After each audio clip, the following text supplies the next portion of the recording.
Yeah, and I want to get to that right now because I've heard talk of a criminal referral. Are you referring this in a criminal matter? How involved was John Brennan? Totally involved. He was totally involved. John Brennan was one of the architects, in my opinion. You look at Brennan, you look at Clapper, you look at them all, but ultimately, the president knew everything. The president knew everything. President Obama and Vice President Biden, they knew everything. Donald Trump has a very serious issue of contending with how to punish the treasonous affairs that are going on, and capital punishment should be considered, definitely considered. I hope that you agree. Pay attention to what's going on, folks. Things are getting crazy. Joining me now is the woman herself, the Director of National Intelligence, Tulsi Gabbard. Director, thanks very much for being here this morning. Good morning, Maria. Thank you. What was the most damning thing that you learned after looking through all of these declassified documents? Without a doubt, there's going to be bombshell revelations, and we can't wait for the reveal.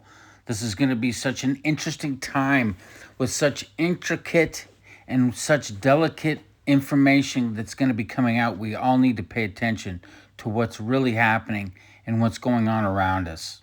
Here we go. And we begin this Sunday morning with the biggest political scandal of all, collusion and conspiracy at the highest levels against President Trump. Now, Director of National Intelligence Tulsi Gabbard revealing what this audience has known all along. A cabal of high-ranking officials led by then-President Barack Obama, CIA Director John Brennan, and Hillary Clinton, among others, took the world on a wild goose chase to try and take down their political enemy, Donald Trump, no matter the casualties along the way. DNA Tulsi Gabbard is now calling for prosecutions, revealing declassified documents from the Russia collusion made-up investigation, which she says detail a treasonous conspiracy by officials at the highest level of the Obama White House to stop incoming President Donald Trump. The cabal included Barack Obama, John Brennan, James Clapper, Hillary Clinton, Joe Biden, Jim Comey, and Susan Rice, who pushed a made-up story that President Trump colluded with Russia to win the 2016 election, so the cabal would not lose their grip on power. All of this exactly as then Intelligence Committee Chairman Devin Nunes, Judiciary Committee member John Ratcliffe, and President Trump himself told us so many times from day one. What that is it's the original intelligence, the original reasons that the counterintelligence investigation was started. Now, this is really important to us because a counterintelligence investigation uses the tools of our intelligence services that are not supposed to be used on American citizens. So we've long wanted to know, well, what intelligence did you have that actually led to this investigation? So what we found now, after the investigators have reviewed it, is that, in fact, there was no intelligence. As a former federal prosecutor, my opinion is that declassifying them would not expose any national security information, would not expose any sources and methods. It would expose certain folks at the Obama Justice Department and FBI and their actions taken to conceal material facts from the Foreign Intelligence Surveillance Court. How involved was John Brennan? Totally involved. He was totally involved. John Brennan was one of the architects, in my opinion. You look at Brennan, you look at Clapper, you look at them all, but ultimately, the president knew everything. The president knew everything. President Obama, they knew everything. And Comey and Brennan and Clapper, they all were terrible, and they lied to Congress. They spied on my campaign, which is treason. They spied both before and after I won. Joining me now is the woman herself, the Director of National Intelligence, Tulsi Gabbard. Director, thanks very much for being here this morning. Good morning, Maria. Thank you. What was the most damning thing that you learned after looking through all of these declassified documents? Maria, the implications of this are frankly nothing short of historic. Over 100 documents that we released on Friday really detail and provide evidence of how this treasonous conspiracy was directed by President Obama just weeks before he was due to leave office, after President Trump had already gotten elected.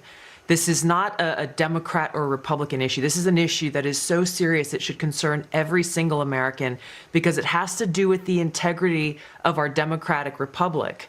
What we saw occur here, as the documents we released detailed, was that we had a sitting president of the United States and his cabinet and leadership team, quite frankly, who were not happy with the fact that President Trump had won the election, that the American people had chosen Donald J. Trump to be the next president commander-in-chief of the United States.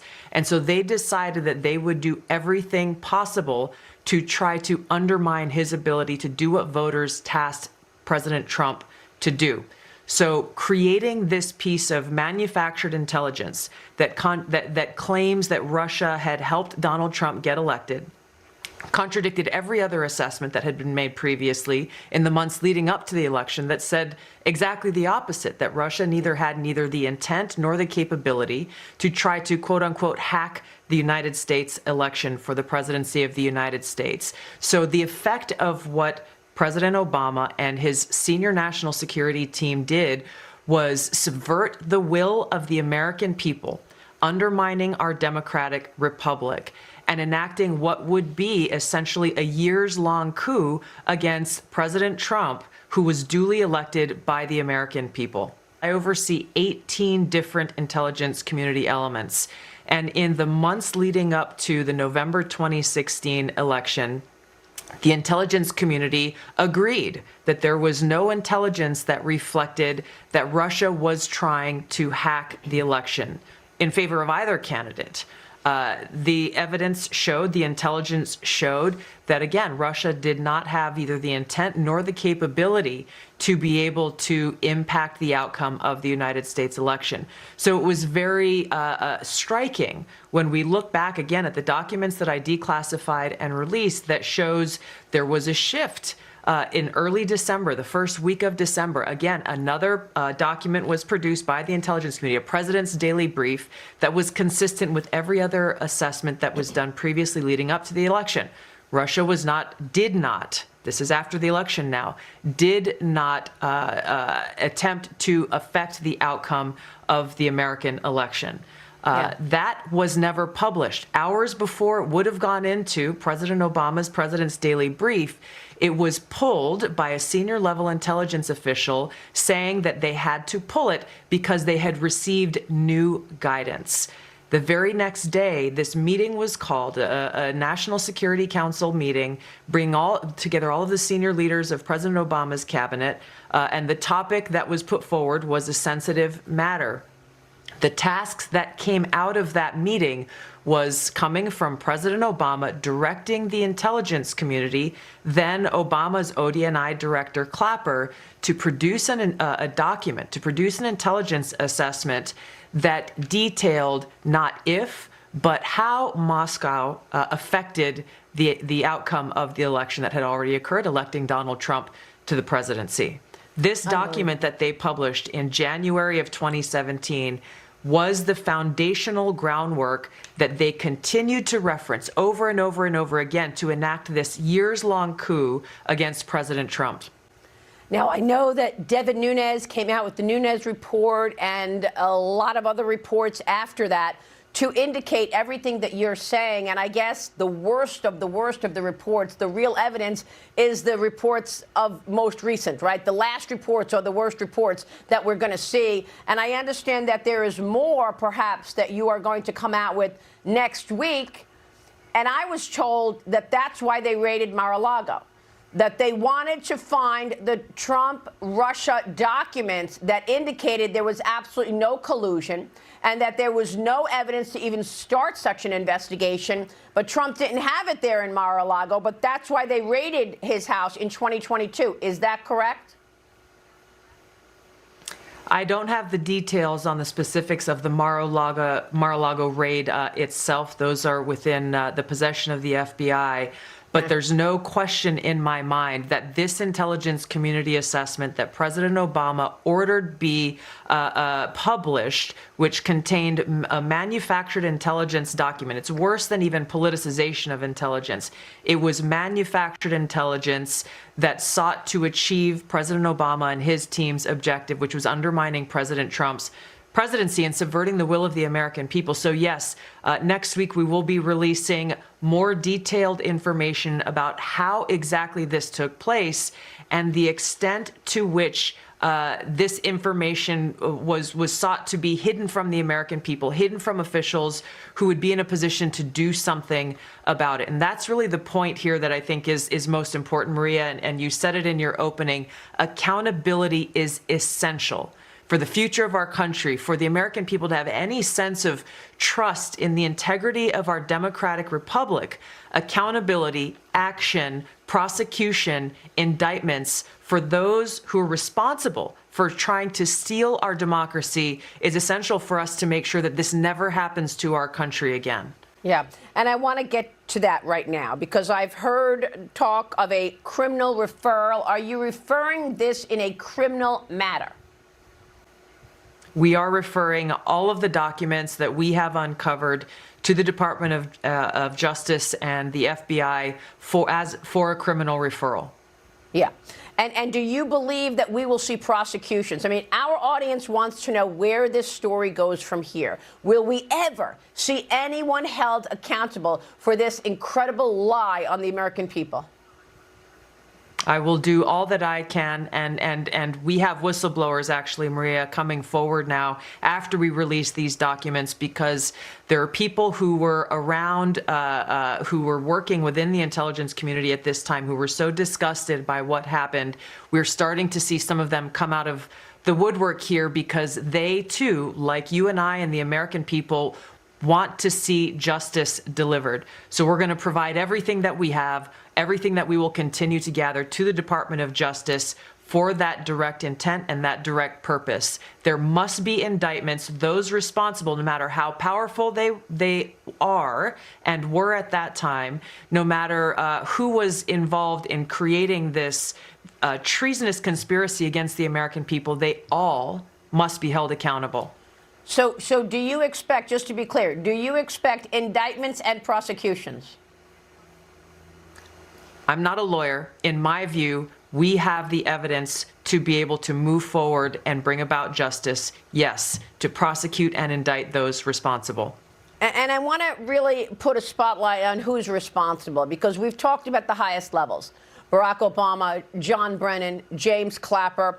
But we also have to look at things like, you just found all of this. Why didn't Durham find it? Why didn't Mueller find it? Okay, what about the FISA judges? Because when you look at this seditious conspiracy aimed at overthrowing the U.S. government and an elected president, you have to consider also the black robes. You've got to look at the FISA judges. And how about the fact that the judge who gave a slap on the wrist to Kevin Kleinsmith, who was the FBI agent who lied on an official document about Carter Page, who was spied on for a year, that judge is Judge James Boasberg.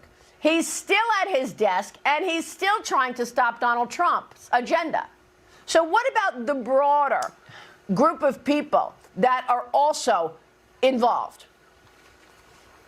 Maria, this is of such historic consequence that it cannot be limited to one or two or three different people. You just outlined the implications and the effects of what actually occurred, and I think you're really putting into a clear picture what we are referring to when we refer to the deep state. It is very far-reaching. These are people who are intent on undermining the will of the American people and trying to ultimately put themselves above our democracy. And this is why it's so important that we continue down this path. We continue to stay very focused. I question the same things that you're asking here. I don't know how it is. Yes, I put my team on this. We've been working on this over the last few months. I've been in this role as Director of National Intelligence for just about 6 months. I don't know what excuse there is is for those who supposedly investigated this previously, whether it was Durham or others, that they were not able to put together the dots and ultimately show the truth to the American people. President Trump has delivered a maximum transparency mandate, and this is exactly what we're doing. The American people need to see the truth, and we're going to continue to do that every single day that I'm here. Equally outrageous was the fact that we had the handwritten notes of John Brennan. I reported on it at the time. The CIA reported to President Obama that the Russians were aware that Hillary Clinton had come up with this idea to blame the Russians and working with Trump to win the election. And we actually saw his handwritten notes. So there's that evidence that, again, all of those people who were supposedly special counsels, independent counsels, blew off, right? Robert Mueller, John Durham. So at the end of the day, we need to look at Pam Bondi. Is that the person who, at the end of the day, is going to bring us accountability? Pam Bondi? Attorney General Pam Bondi, FBI Director Kash Patel, it is their responsibility to gather all of the evidence, both that we have released, the facts that have already been known previously, the information that will continue to come out, and move forward with this prosecution and these indictments. All right. We are on it, and we'll be watching that. Director, thank you very much for bringing us this. We so appreciate your time.